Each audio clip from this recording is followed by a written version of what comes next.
ఉత్తరప్రదేశ్ గోండా జిల్లాలో రైలు ప్రమాదం జరిగింది. చండీగఢ్ దిబ్రూగఢ్ ఎక్స్ప్రెస్ పట్టాలు తప్పిన ఘటనలో 2 చనిపోయారు, పలువురికి గాయాలయ్యాయి. ప్రమాదంలో చండీగఢ్ ఎక్స్ప్రెస్ కి చెందిన 4 ఏసీ బోగీలు పక్కకు ఒరిగిపోయాయి, పక్కనున్న పట్టాలపై పడిపోయాయి. ఎస్డీఆర్ఎఫ్ బృందాలు, రెస్క్యూ సిబ్బంది ఘటనా స్థలానికి చేరుకుని సహాయక చర్యలు చేపడుతున్నారు.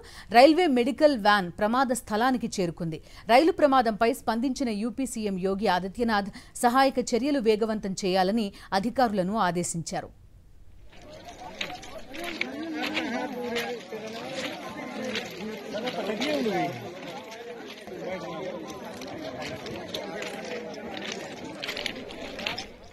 ఉత్తరప్రదేశ్ గోండా జిల్లాలో జరిగిన రైలు ప్రమాద దృశ్యాలు చూస్తున్నాం. చండీగఢ్ దిబ్రూగఢ్ ఎక్స్ప్రెస్ పట్టాలు తప్పింది.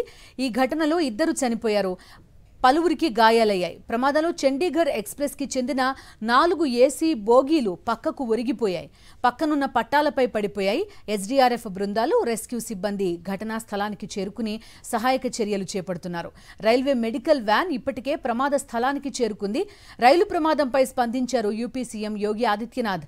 సహాయక చర్యలు వేగవంతం చేయాలని అధికారులను ఆదేశించారు.